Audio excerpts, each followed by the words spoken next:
content. Too hot. Oh. See? Yeah. You gotta fix it. It's too hot. Oh, you're on. We're rolling. We're rolling. You want to start? Hi there. Hi. Welcome to Shelf Control. I'm Lisa. I'm Norm.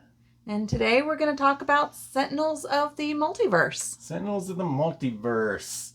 Said that already.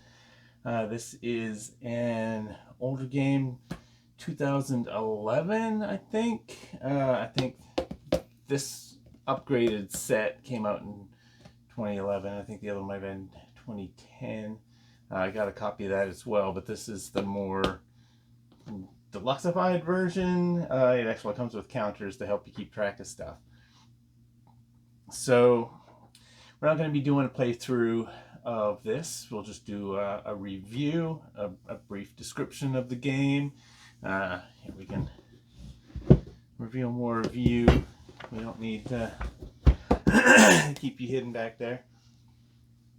So Sentinels of the Multiverse is a cooperative card game where each person plays as a particular superhero who has their own set of cards, and you're going up against whatever the villain is, and there's also an environment deck of where you're fighting.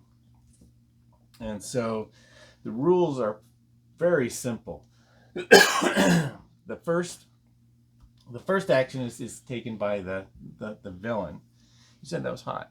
It is hot. So the first action is taken by the villain, and all you do is you look at the cards that have already been played out by the villain, and they might say at the start of turn or at the end of turn. And so you look to see, okay, anything happens during the start of turn, trigger those. And then you flip over the top card of the villain deck and do what it says. And then you look for the cards that say trigger at the end of turn. And then a lot of times the villain will have his own little card saying, you know, when this situation happens, you might flip the card and have something else happen that changes the fight a little bit. Then, in clockwise order, The heroes go. all the heroes will go. And Dun, dun, dun, dun. their turn is very easy. You play one card from your hand, and then you can do what they call a power. Awesome, a power. Cards will have an ability that says power on it, and you can choose one of your available powers.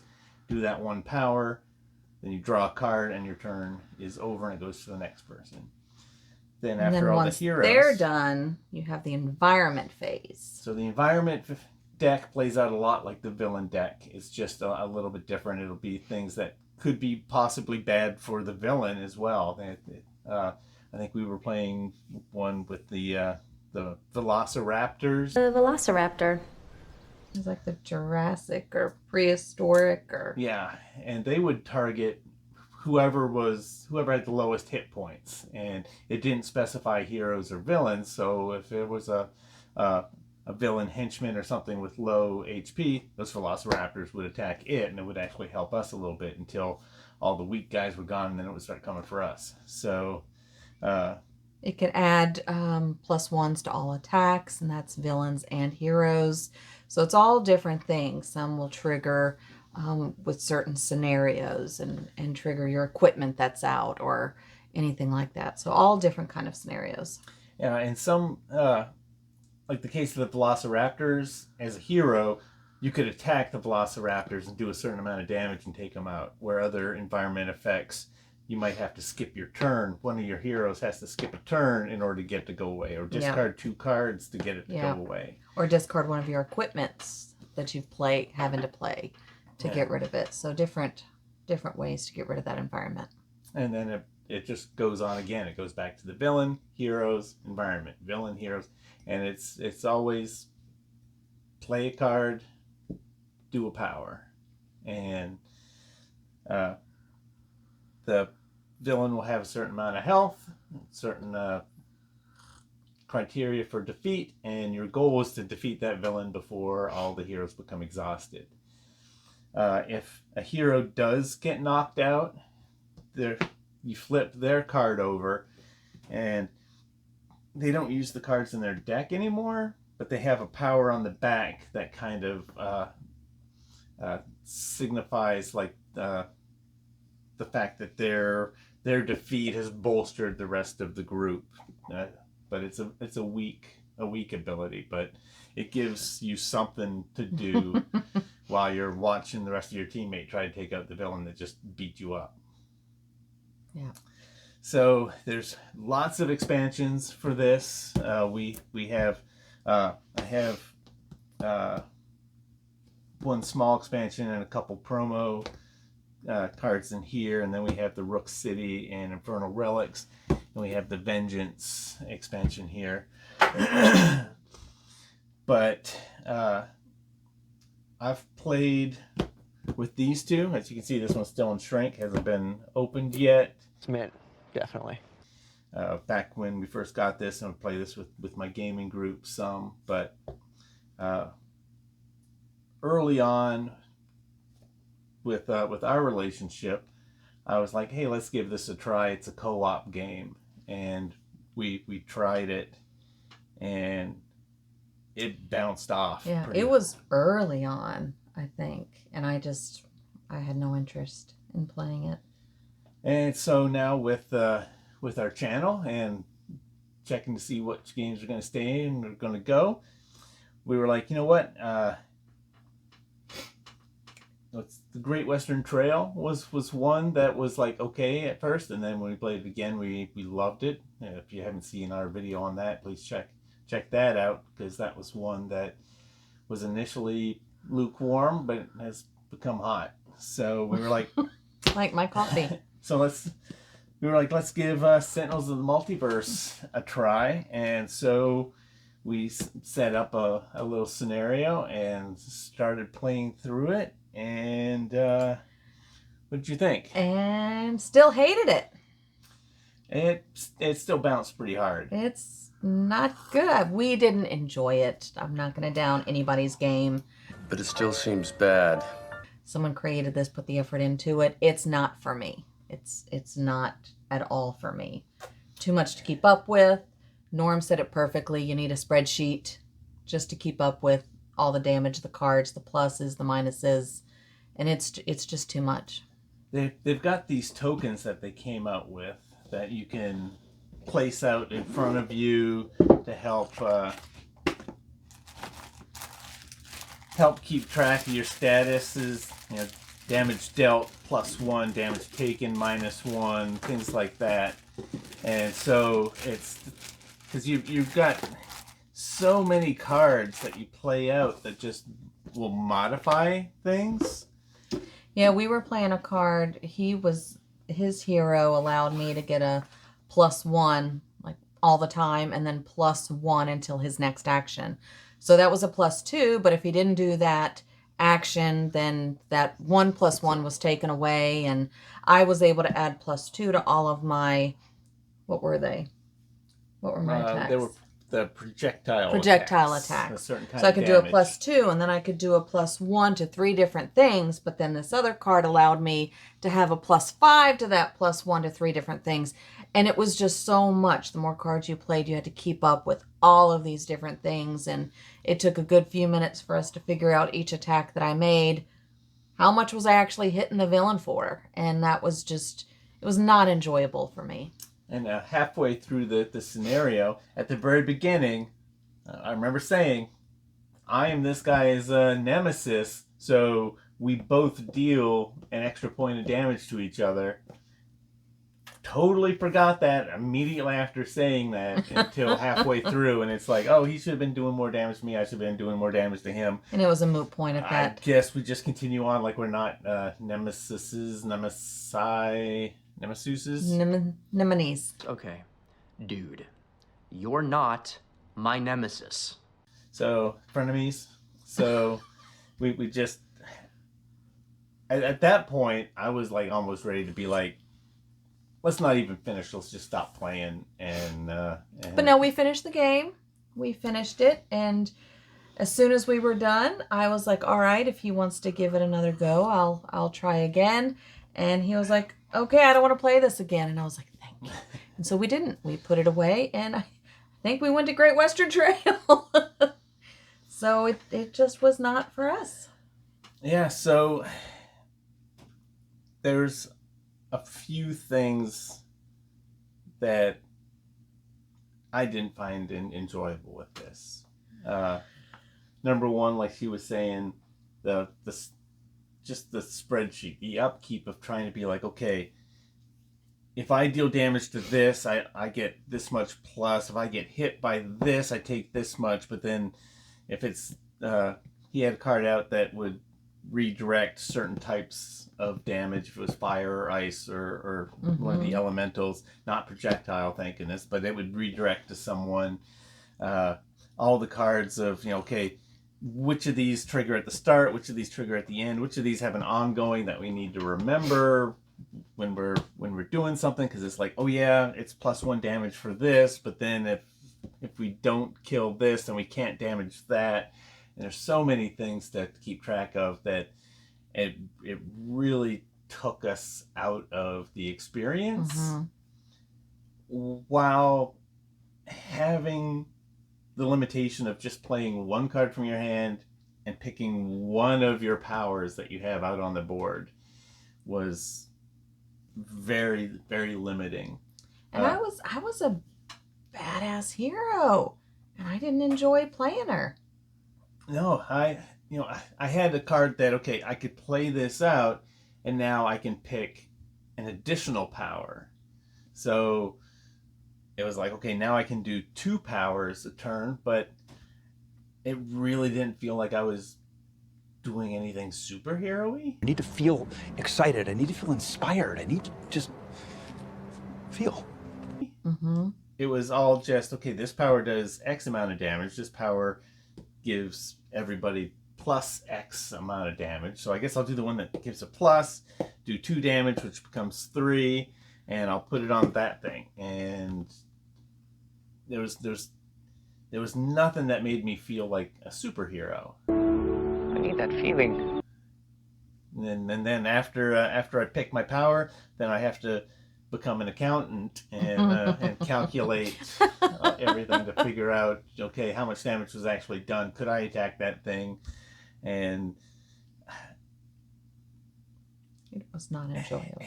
it was really disappointing to me, because I feel like the superhero genre is perfect for board games, but I haven't found the perfect superhero board game yet. One where you actually feel like you're doing some amazing stuff. Like I'll say that like the character designs in here, a lot of them are the tropes. You've got your speedster Flash. Hers was like a Batman kind of character that had a lot of equipment. I'm Batman. Now I was playing like She was badass. like a Superman kind of character that was just a big blue Boy Scout that would bolster everyone's attacks and raise morale and things like that. There's so many cool characters in here, but all the cards basically feel the same. She had a bunch of equipment cards that would go out on the board, and they would stay out, and they would have powers on them or abilities, and she could pick one of the powers on them, but they didn't feel like equipment to me. Right. I did have a utility belt that allowed me to use an additional power, so that was something cool. My utility belt. But again, yeah, but I had a motivational speech that I put out, and it's ongoing, and it allows me to use an additional power, or I don't know if it was motivation, but it was an ongoing ability that wasn't an equipment. Played just like an equipment. Played just like it, yeah. They're pretty much the same thing. The only difference is if a card said destroy an equipment, I couldn't destroy that one. And so there wasn't a whole lot that made any of the cards that I was playing feel all that different from cards that she was playing. And I don't know. There's some newer superhero games that have come out that we haven't tried yet. It's my coffee. We did get the the game that was kickstarted taking place in this environment.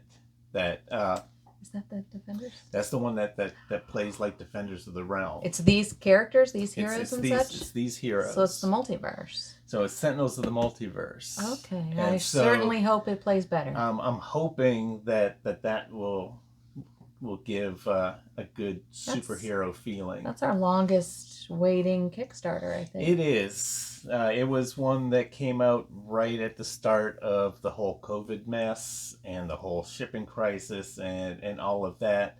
And it was a successful Kickstarter with a lot of backers, brought in a lot of money, but they also promised a lot through stretch goals. And the size of the game kind of got away from them. Mm. And they're still putting out regular updates. I'm not concerned about it not showing up, but it's taking much longer than they thought. And our youngest son is not a gamer. He does not like, well, he doesn't play many board games. But he does play Defenders of the Realm and really liked it. So we got this one thinking he would enjoy playing it with us, and he seemed excited. So yeah, and the going with the superhero theme instead of the fantasy theme could be fun. Because like I said, these characters, I don't dislike the characters. I just wish I felt like that character when I was playing it. I wish I could be like that.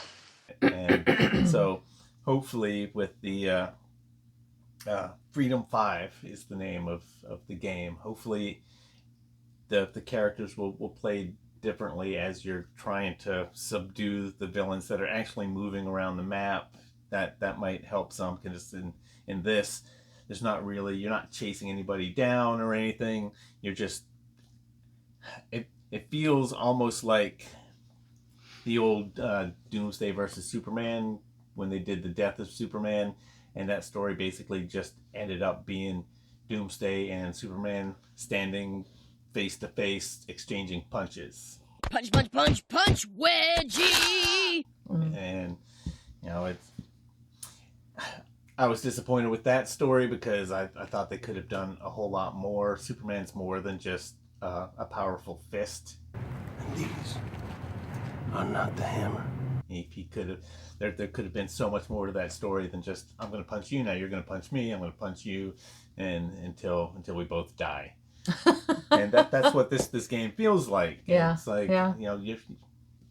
you're not going to dodge my attacks. I'm going to hit you. Now it's your turn. Hit me. Now it's my turn. I'm going to hit you.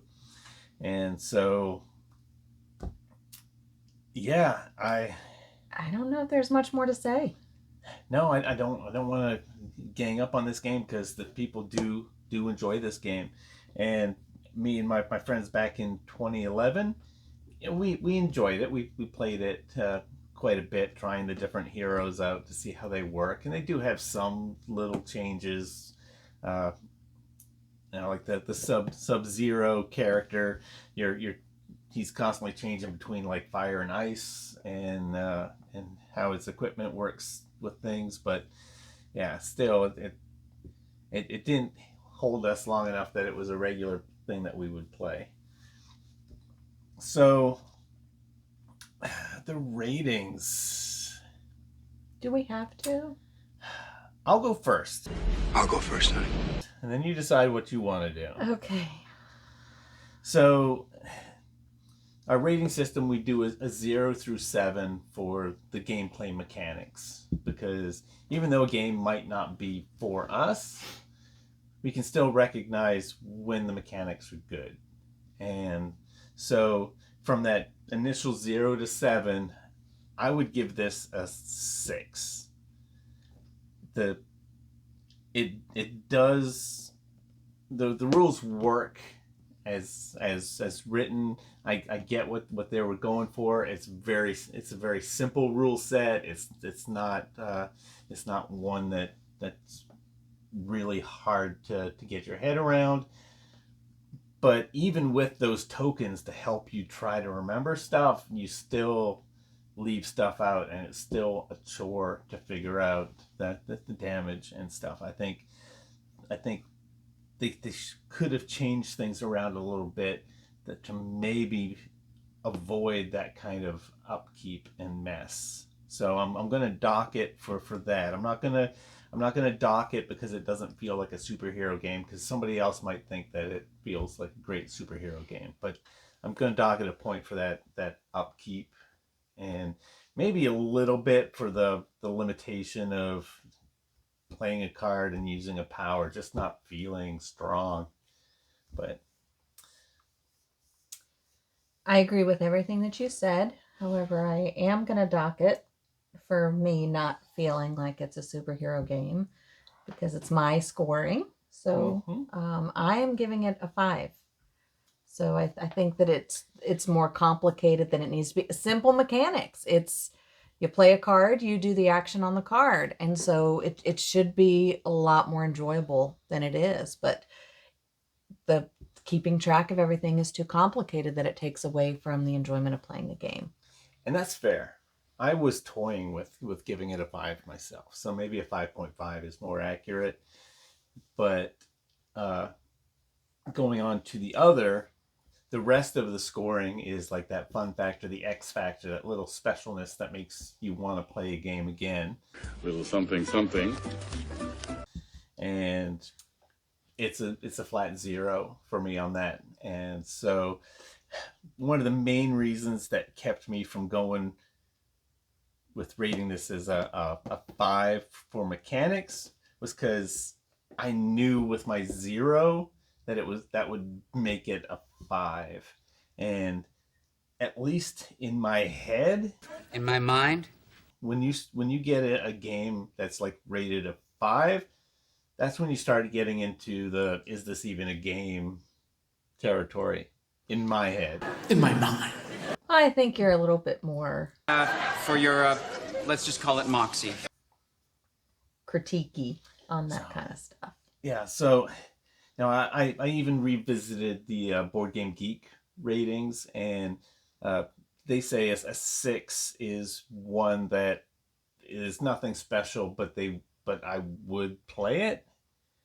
So by Board Game Geek ratings, I would think this is more of a 5. But Okay. But to me, with our rating system, once you start getting below a 6, it's starting to be like, can you even call this a game kind of thing? And so that may change in the future. But at the moment, this is a 6 game for me, because if somebody asked me if I wanted to play this, it's possible. Like if I was at a gaming convention, someone was like, "Hey, we need one more. You want to play?" It's like, yeah, I know how to play. I'll sit and play with you more to interact with the people at the table than to play the game itself. So maybe a 6 is accurate. I'll play it under the right circumstances if there's nothing else to play. I am as well going to give it a 0 for playability, which gives it a 5 for me.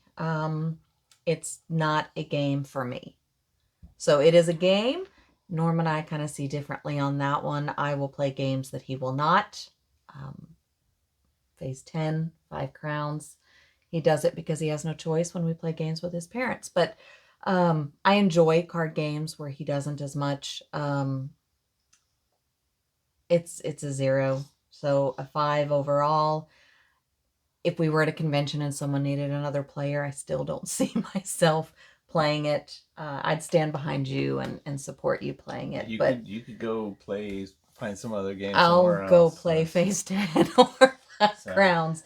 I would play Yahtzee over this. I would play Monopoly over this, which says something. So I just did not enjoy the game at all. So I was willing to give it another chance because I don't really remember the first time we played it. So I said, yep, absolutely. I know games a little bit more now than I did then. We'll give it a try. It's just not for me. So I know lots of people like it, and that's great. That's wonderful. It's not for me. And another thing that struck me was the fact that it's a co-op. We've got a lot of other co-ops that I would rather play than this. If we didn't have a lot of co-ops, then maybe this would this didn't really even feel like a co-op. So, I mean, maybe for your standpoint, because your hero was a bit more supporty. So you were playing things that would benefit me as the attacker, so the projectile attacker. But like everything I did was basically, all right, I'm gonna do this as an attack. I'm gonna do this, and it was more of like a solo campaign for me to try to defeat this baddie, where Norm's playing things just to support me, but also playing things to help kill the baddie. But it just it didn't feel like a really strong co-op. There was no discussion between the two of us of the best action. It was just, this is what I got, this is what I'm going to do, this is what you got, this is what you're going to do. So it didn't even feel much of a co-op to me. I will say that some of the other baddies, when they start getting a lot of minions out, they'll be like, this minion will attack the person with the fewest health, or this one will attack the one with the most. And so then you can have some discussion as to like, okay, what's the threat that we need to get rid of right now? And then everyone works to try and get rid of that. Yeah, that threat. and I think he maybe had one minion out. But so yeah, it didn't really seem, it didn't have that co-op feel. And I enjoy co-op games.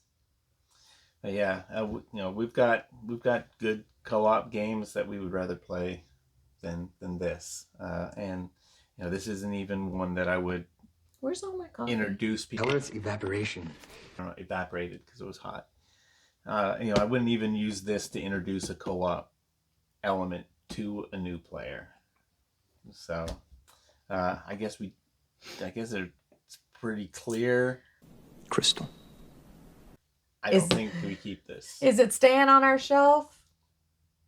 All right, it's unanimous. So, no.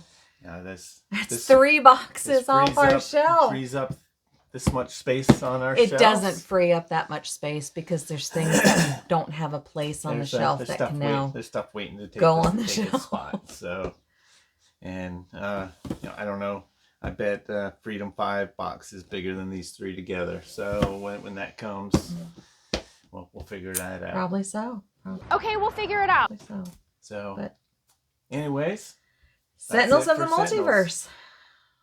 What are your thoughts? Are we way off the mark on this one? You're way off. Way off? If you enjoy it, that's great. Let me know what you enjoy about it. I'd love to hear it. I really would. I don't go into playing a game with the expectation of not liking it and wanting to get rid of it. I'm all for having some shelf control and making room on our shelves, but if I like a game, I'm giving it credit. But it maybe this one was where the system really started to shine, and we never busted it out of strength. We never gave it a chance. Maybe I gave up too soon. But let us know what you think about it. Let us know if you like it and why you like it. I'd love to hear it. So please, if you like what we're doing, want to continue joining our journey as we play through our collection, please subscribe, like this video, get the algorithm shooting it out to more people, and we'll see you next time. And shoot us a comment. Do you Absolutely. like what we're doing? Do you hate what we're doing? Do you want us to go away? We're not going to go away. Yeah, we haven't gotten our first hate comment yet. Because we like what we're doing. No, we don't want hate comments. Okay. But we like what we're doing. Yeah, so. We're enjoying this. Yep. So we're going to keep on doing it. All right, we'll see you next time. Bye. Bye. You drank all my coffee. I don't think it